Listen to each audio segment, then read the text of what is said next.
우리 인간은 사회적 동물입니다.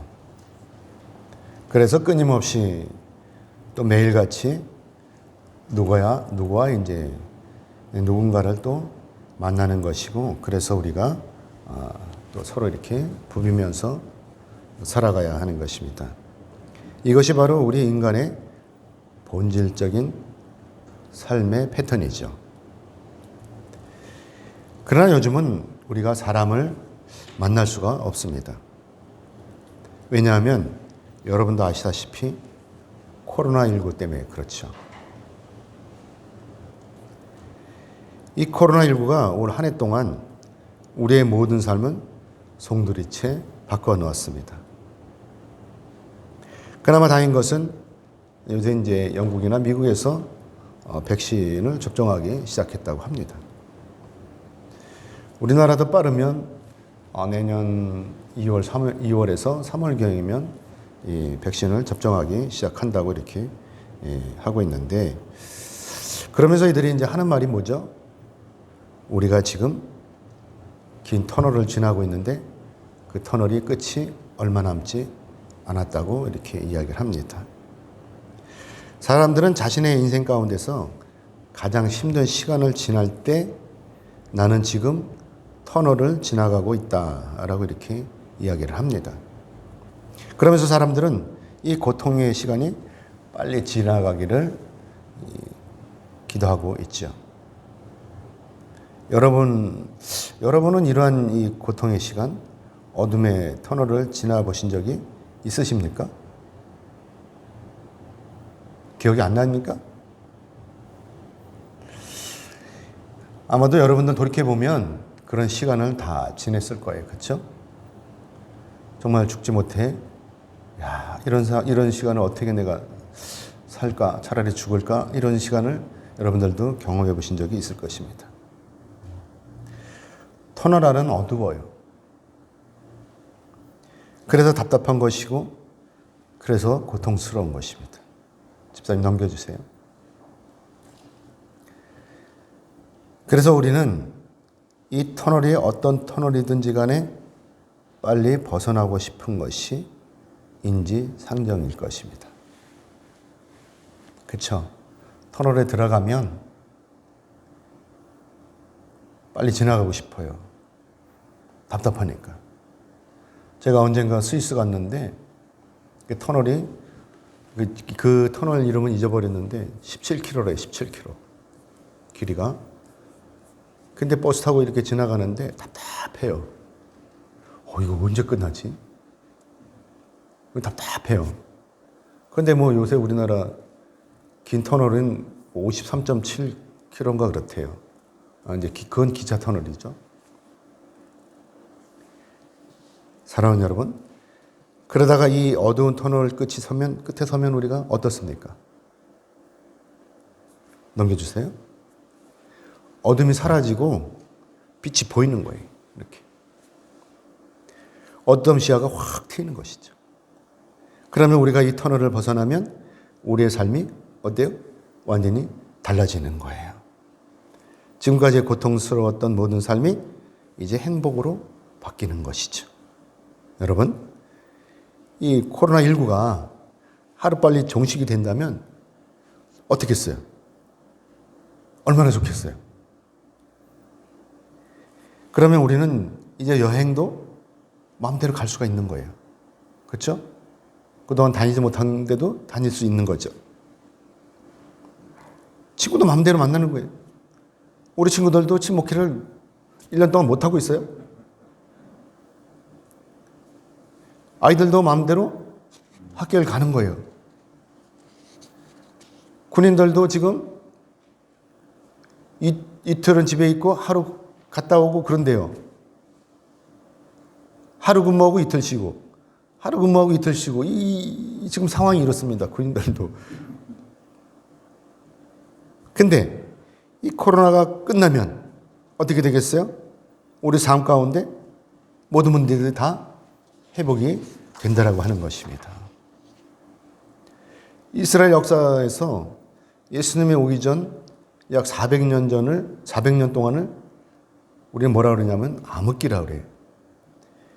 이때를 암흑기라고 하는 것은 당시에 하나님의 종이 없었기 때문에 그렇죠. 다시 말씀을 드리면 이때는 하나님께서 이스라엘의 역사에 개입하시지 않으셨다라는 말씀인 것입니다. 그래서 우리는 이때를 신구약의 중간기라고 해요. 말라기부터 마태복음 요 사이를 신구약의 중간기라고 이렇게 이야기를 합니다. 그런데 이때 아무 일도 벌어지지 않은 것이 아니에요. 이때 이스라엘 땅에는요, 엄청난 사건들이 전개가 된다라고 하는 것입니다. 바벨론이 멸망을 하고 메대와 바사가 세워지고 다시 알렉산더 대왕이 일어나서 헬라 제국을 세우게 됩니다. 그러다가 이 알렉산더 대왕도 33살에 갑자기 죽고 말아요. 그래가지고 그 부하들이 이제 나라를 나눠 갖게 되죠. 사등분해서. 그래서 다니엘서 11장의 말씀에 보면 북왕국 셀루크스와 남왕국 프톨레미의 전쟁이 시작이 되는 것입니다. 넘겨주세요. 이렇게 셀루크스, 프톨레미. 그 사이에 뭐가 있죠? 네? 그 사이에 셀루크스하고 프톨레미 그 사이에 뭐가 있어? 이스라엘이 있잖아요. 싸우는 거예요. 북왕국하고 남왕국하고 싸우는 거예요. 냅다. 그러니까 중간에 이스라엘이 끼어갖고 죽어나는 거죠. 이 전쟁을 하는데요. 무려 150년 동안 해요. BC 315년서부터 165년까지 6번이나 전쟁을 하는 거예요. 결국 그 특방에서 죽어나는 사람들은 이스라엘 사람들인 거예요. 그들은 남쪽에서 북쪽으로 올라가면서 이스라엘 약탈을 하고 또 북쪽에서 남쪽으로 내려오면서 이스라엘을 약탈하고 길목에 있으니까 얼마나 좋아요. 그 전에 우리나라를 사회에 두고 러일 전쟁이나 청일 전쟁할 때 중간에 있는 우리나라만 죽어났어요. 그렇죠? 일본 놈들이 올라가면서 우리나라를 약탈하고 소련 놈들이 내려오면서 우리나라 약탈하고 중국 놈들이 내려오면서 이래도 되나 모르겠네. 그러면서 약탈을 하고 그 우리나라 중간에 끼어가지고 완전히 진짜 뭐가 된 것처럼 완전히 초토화가 되는 것이죠. 그래서 이때 이스라엘 사람들이 약탈을 당하니까 어떻게 하겠어요? 보석이나 보화나 이런 게 남아나지 않으니까 전부 자기 가지고 있는 거 밭에다 다 묻어버린 거예요. 그 집에다 남겨놓지 않은 거죠. 그래서 나중에 마태복음 13장에 보면 이 밭에 감춘 보화 이야기가 여기서 나오는 거예요. 보화를 감추는 거죠. 아무튼 그러다가 유대의 제사장이었던 마따디아스가 이 헬라의 안티오쿠스 에피마네스를 BC 163년에 쫓아내고 하스몬 왕가를 세워요. 그랬는데 나중에 BC 63년에 로마의 폼페이 장군에 의해서 이 하스몬 왕가도 몰락을 하게 되죠. 결국 이스라엘을 이렇게 해서 로마의 식민지가 되는 것입니다. 그러고 나서 이제 헤롯이 등극을 하게 되는데 이 헤롯이 BC 40년에 로마의 원로원으로부터 유대인 왕으로 인준을 받아가지고 이제 유대인의 왕 노릇을 하게 되는 것이죠. 헤롯은 원래 이스라엘 사람이 아니에요. 에돔 사람이에요. 에돔 사람. 그래서 이 헤롯이 유대인들의 환심을 살려고 예루살렘 성전을 재건하기 시작을 했어요. 이때가 이제 BC 19년서부터 시작을 해서 64년까지, AD 64년까지 이 70년이 넘게 80년 가까이 이 공사를 했다라고 하는 것입니다. 당시 이스라엘 상황을 보면 왕권은 헤롯이 가지고 있었어요. 그렇지만 그 실권은 누가 가지고 있었냐? 바로 로마가 가지고 있었던 거죠. 로마 황제가 가지고 있었던 거죠. 그래서 헤롯은 왕이긴 하지만 홀뿐이었다라고 하는 것입니다. 그리고 이스라엘의 그 문화는 뭐였냐? 헬라 문화였어요. 헬라 문화. 헬라 문화가 지배를 했고 그 다음에 종교도 뭐 바리새파다, 사두개파다, 이 에세네파다, 열심당이다 뭐 이렇게 종파별로 갈라져 갖고 이제 완전히 아수라장이었던 것이죠. 자, 사랑하는 여러분. 그러니 이때 이스라엘 백성들의 삶이 어땠겠냐 하는 것입니다. 그들은 이때 하나님의 도우심이 없이 아주 처참한 삶을 살고 있었다라고 하는 것이죠. 빛이 없는 완전히 어두운 그 어둠의 터널을 그들이 지나가고 있었다라고 하는 것입니다. 사는 것이 아니죠. 죽지 못해 억지로 사는 것이죠. 그래서 나중에 사람들이 이때를 뭐라 그러냐면 역사적으로 암흑기라고 이렇게 이야기하는 것입니다. 자, 그런데 바로 이때 예수님께서 이 땅에 오셨다라고 하는 것입니다. 그래서 사도 요한이 예수님을 이렇게 소개하고 있는 것이죠. 이 본문 앞에 보면 요한복음 1장 1절부터 4절인데 한번 같이 읽어보겠습니다. 1절부터 4절까지 같이 읽겠습니다. 시작. 태초에 말씀이 계시니라. 이 말씀이 하나님과 함께 계셨으니 곧 이 말씀은 곧 하나님이시니라. 그가 태초에 하나님과 함께 계셨고 만물이 그로 말미암아 지은 바 되었으니 지은 것이 하나도 그가 없이 된 것이 없느니라. 그 안에 생명이 있었으니 이 생명은 사람들의 빛이라. 아멘. 여기서 태초라는 말이 나오죠. 태초는 하나님께서 천지를 창조하실 때를 말씀하는 거예요. 자, 그런데 사도 요한이 여기서 태초에 말씀에 계셨다라고 이렇게 이야기를 하는데, 그러면 이 말씀이 무엇을 가리키느냐 하는 것이죠. 이 말씀은요, 헬라어로 로고스라고 하는데, 이 당시의 헬라 사상에서 이 로고스의 개념은 BC 6세기의 이 철학자인 헤라클레이토스에서 비롯이 됐는데, 그는 이 우주의 진행 과정에는 인간의 이성 능력과 같은 로고스가 존재한다고 이렇게 생각을 했어요. 그래서 이때 이제 스토아파에서 이 로고스를 모든 실제 스며 있는 이 활동적인 이성적, 정신적 원리로 이렇게 규정을 했던 것이죠. 그래서 사도 요한이 오늘 이 요한복음에서 이 로고스로 이 하나님의 아들이신 예수님을 소개하고 있는 것이죠. 당시 모든 지식인들이 알고 있는 이 로고스가 바로 하나님께서 천지를 창조하실 때 함께 하셨던 그 하나님이시라는 것을 말씀하는 거죠. 여기서 말씀이라고 그러지만 이 말씀이 바로 로고스인 거예요. 이 로고스가 바로 뭐냐? 오늘 이 예수님으로 읽으면 하자가 없어요. 그래서 태초에 예수님이 계시니라 이렇게 하면 쉽잖아요. 그렇죠? 근데 이제 로고스로 말씀으로 이렇게 했다라고 하는 것입니다.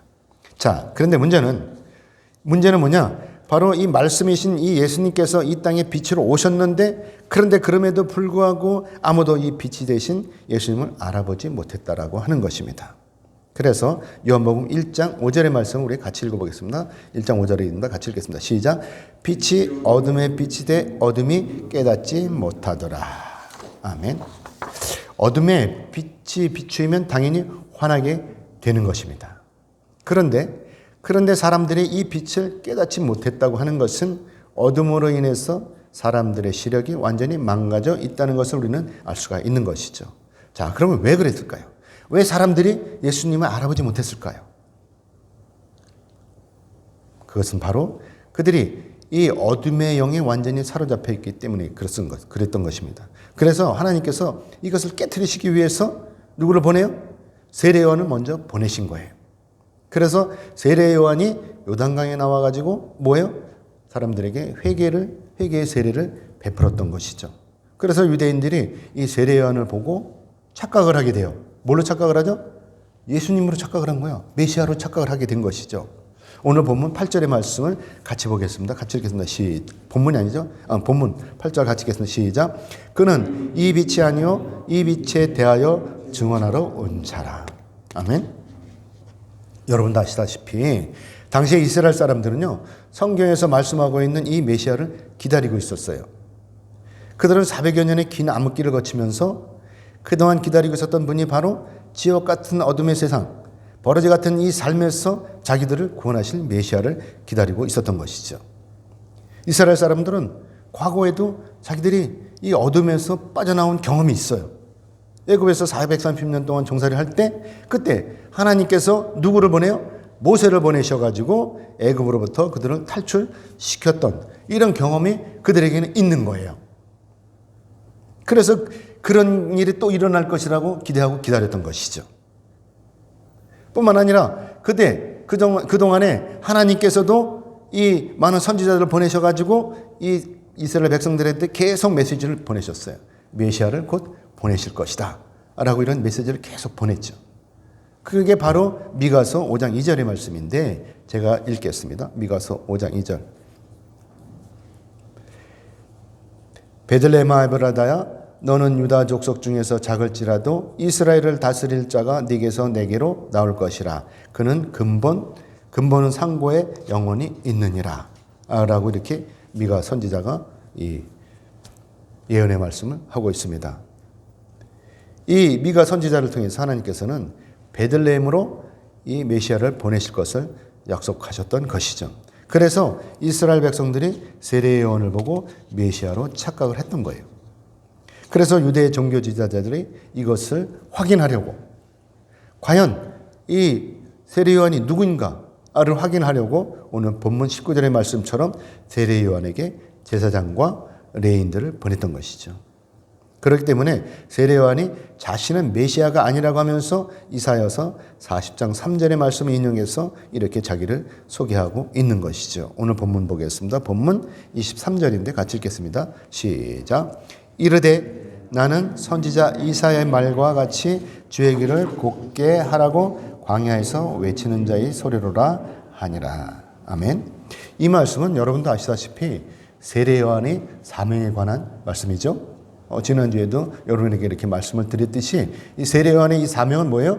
당시 유대인들이나 오늘날 저와 여러분이나 이 메시아를 만날 수 있도록 도와주겠다는 약속인 거죠. 예수 그리스도의 사명은 이 하나님과 우리를 만나게 하시는 것이죠.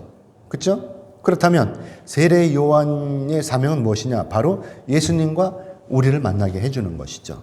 그렇기 때문에 오늘날에도 우리가 예수님을 만나야 우리가 하나님의 자녀가 된다라고 하는 말씀인 것입니다. 그래서 오늘 세례 요한이 이렇게 고백을 하는 거예요. 오늘 본문 26절에서 27절의 말씀을 같이 읽겠습니다. 시작. 요한이 대답하되 나는 물로 세례를 베풀거니와 너희 가운데 너희가 알지 못하는 한 사람이 섰으니 곧 내 뒤에 오시는 그이라. 나는 그의 신발끈을 풀기도 감당하지 못하겠노라 하더라. 아멘. 여기서 중요한 말씀이 뭐냐? 바로 세례 요한이 예수님의 신발끈을 풀기도 감당하지 못하겠다 하는 것입니다. 당시 중동 지역에서는요, 이 끈이 있는 신발, 샌들이죠, 샌들을 신고 다녔는데 이때 밖에서 돌아온 주인의 이 신발을 끈을 푸는 일은 누가 담당을 했냐? 이 종 중에서도 노예 중에서도 가장 계급이 낮은 종이 그 일을 하는 거예요. 주인이 외출해서 돌아오면 가서 딱 주인이 앉아 있으면 쫓아가서 무릎을 꿇고 그 신발끈을 풀어주는 거예요. 그 일을 가장 천한 종이 그 일을 맡았다고 하는 것이죠. 그래서 세례 요한이 이렇게 자신은 주인님의 이 신발끈을 푸는 일도 감당하지 못하겠다고 하는 것은 자신은 예수님과는 비교도 할 수 없는 비천한 신분이라고 하는 것을 지금 이야기하는 것이죠. 그래서 사람들이 이 세례 요한을 보고 메시아로 착각하는 것이 너무나 황송한 거예요.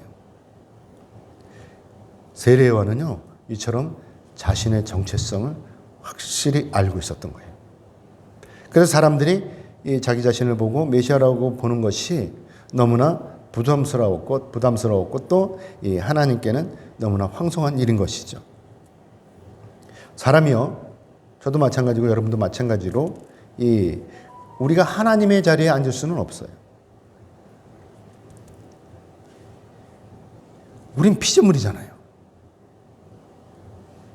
하나님은 우리를 만드신 창조주인 거예요.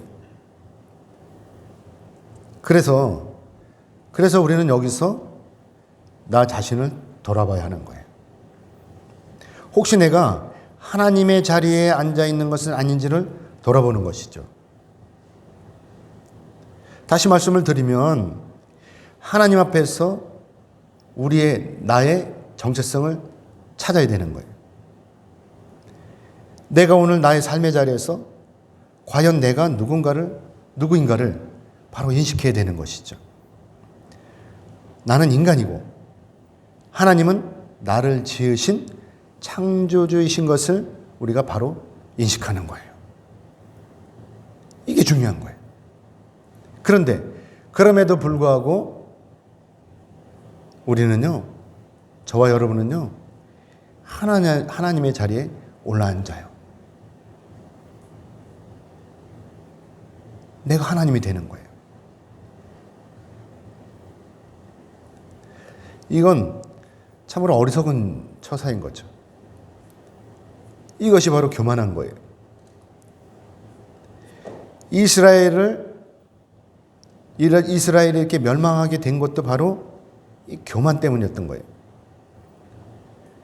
전지전능하신 하나님을 믿지 않고 의심하면서 두려워하면서 그들이 그렇게 살았던 것입니다. 천지를 창조하신 하나님을 의지하지 않고 자기들이 하나님의 자리에 앉아서 자기들 마음대로 살았기 때문에 그들이 하나님으로부터 버림을 받았던 거예요. 그래서 그들이 수많은 외세의 침략을 받았던 것이고, 그래서 급기야는 그들이 로마군에 의하고 로마 식민지로 전락을 하게 돼서 이렇게 고된 삶을 살게 되었던 것입니다. 뿐만이 아니에요. 그들에게는 설상가상으로 이방인인 그 에돔의 아들이 그들의 왕이 되어서 그들 위에 군림을 하게 되었다라고 하는 것입니다. 그리고 그들은 종교마저도 갈갈이 찢겨져서 어떻게 돼요? 파별이 나눠진 거죠.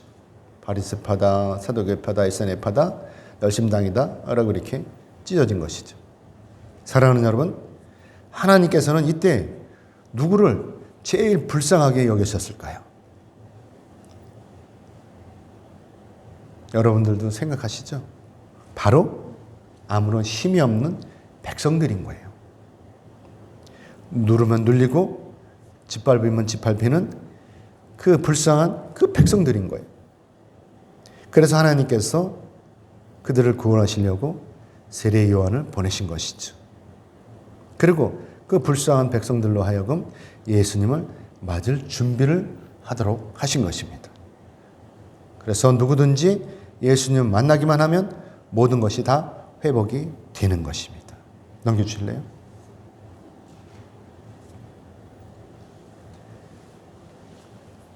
세상에 빛이 오면 어둠이 다 물러가는 거예요.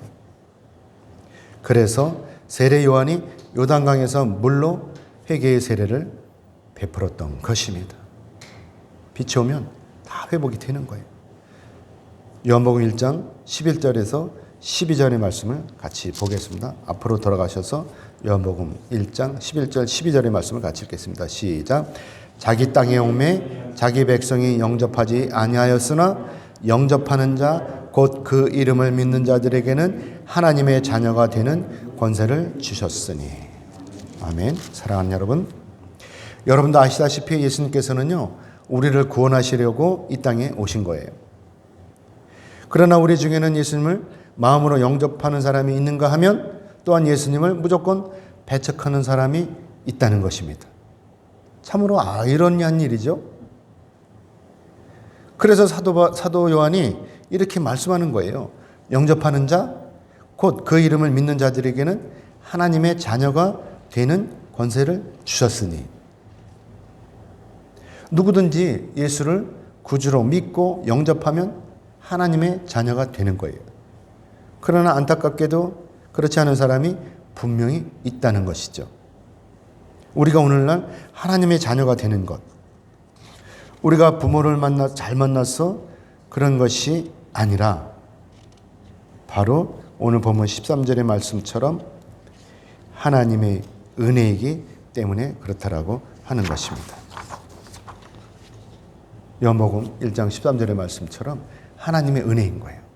그래서 사도 바울이 에베소서 1장 4절 6절 말씀에서 이렇게 말씀을 하고 있어요. 우리 넘겨주실래요? 에베소서 1장 4절에 6절의 말씀은 우리 같이 읽겠습니다. 같이 읽겠습니다. 시작. 곧 창세전에 그리스도 예수 안에서 우리를 택하사 우리로 사랑 안에서 흠이 없게 하시려고 그 기쁘신 뜻대로 우리를 예정하사 예수 그리스도로 말미암아 자기의 아들이 되게 하셨으니 이는 그가 사랑하시는 자 안에서 우리에게 거저 주시는 바 그의 은혜의 영광을 찬송하게 하려는 것이라. 아멘. 이렇게 말씀하고 있는 거예요. 하나님께서는요, 창세전에 우리를 택하시고 우리를 주님 안에서 흠이 없게 하시려고 하나님의 자녀로 삼아주신 거예요. 우리가 잘나서 그런 거예요? 아니에요. 하나님이 택하셨기 때문에 그런 거예요. 언제? 창세전에. 창세전서부터 저와 여러분을 하나님이 택하신 거예요. 그래서 우리가 이렇게 오늘 여기에서 이 자리에서 하나님 앞에 예배를 드리는 거예요. 아멘이죠? 그러니까 우리가 오늘 하나님을 찬송해야 하는 거예요. 우리가 죄 안에서 하나님을 만나고 회개함으로 하나님의 자녀가 되는 것, 그야말로 전적으로 하나님의 은혜인 거예요. 아멘? 구원이 우리의 노력을 한다고 해서 이루어지는 게 아니에요. 우리가 예수 그리스도를 구주로 영접해야 되는 거예요. 그러면 우리도 예수 그리스도로 힘입어 가지고 하나님의 자녀가 되는 거예요. 아멘? 나오미는요, 룻기서에 보면 나오미는 이 기근을 피해서 남편과 함께 베들레헴을 떠나요. 아들들하고. 그리고 모압으로 이사를 가요. 그리고 모압에서 두 며느리를 보게 돼요. 그 한 10년쯤 지나니까 어떻게 돼요? 남편도 죽고 두 아들마저 모두 죽어버렸다는 것이죠. 나오미와 두 며느리는요, 졸지에 과부가 된 거예요. 기근을 피해서 고향을 떠나가지고 낯선 이방 땅으로 갔는데, 그런데 그 이방 땅에서 그들의 삶이 완전히 뒤바뀌어버린 거예요. 희망이 절망으로 떨어진 거죠. 어떻게 해요? 터널 속으로 들어가 버린 거예요. 완전히 모진 삶이 된 거죠. 죽지 못해 사는 그런 삶이 되는 거예요. 그런데 그럼에도 불구하고 나오미는요, 한시도 하나님을 떠나지 않았다는 사실인 것입니다. 그는 두 며느리를 데리고 늘 예배를 드렸어요. 하나님 앞에. 며느리들도 신앙으로 무장을 시킨 것이죠. 그러다가 이 나오미에게는 긴 고난의 터널에서 생명의 빛을 보게 되었다고 하는 것입니다. 베들레헴에서 자기 고향 땅에서 풍년이 들었다는 소식을 듣게 된 것이죠. 그래서 이 나오미가 그 며느리, 이방 며느리인 룻을 데리고 고향으로 돌아오게 되는 것입니다. 우리에게 어떤 고난이 온다고 해도, 우리에게 어떤 그 고난의 터널이 다가온다 하더라도 우리는요, 이 소망의 끈을 놓지 말아야 돼요. 우리 소망의 끈이 뭐죠? 하나님을 놓지 말아야 돼요. 여러분에게도 분명히 이런 고난의 터널이 와요. 뭐 지나간 분도 있을 거예요. 이 고난의 터널을 이 속에서 헤매고 절망하고 절망에 빠져서 호적거리는 것이 아니라 이때 붙들어야 되는 것이 바로 하나님인 거예요. 그러면 회복이 되는 거예요. 나오미처럼.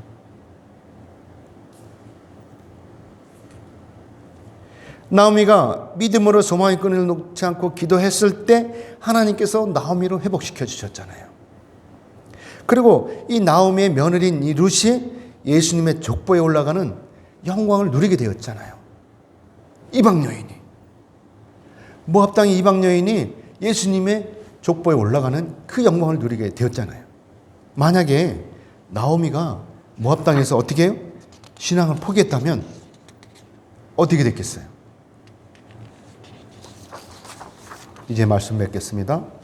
하나님께서는요, 우리가 모두 하나님의 자녀가 되기를 원하십니다. 우리가 하나님의 자녀가 되는 것은 결코 어려운 일이 아니에요. 그리고 우리가 하나님의 자녀가 되는 데 있어서 차별이 있는 것도 아니에요. 요엘서 2장 32절과 로마서 10장 13절 말씀에서 넘겨주세요. 집사님. 같이 읽겠습니다. 시작. 누구든지 주의 이름을 부르는 자는 구원을 받으리라. 아멘. 누구든지 교회에 올라와서 예수를 믿으면 다 하나님의 자녀가 되는 거예요. 그리고 예수를 믿는 여러분 모두가 다 하나님의 자녀인 거예요. 아멘? 그래서 우리는 이제 주눅이 들 필요가 없어요. 누가 잘 산다고 해서, 누가 떵떵거리고 산다고 해서 부러워할 필요도 없는 거예요.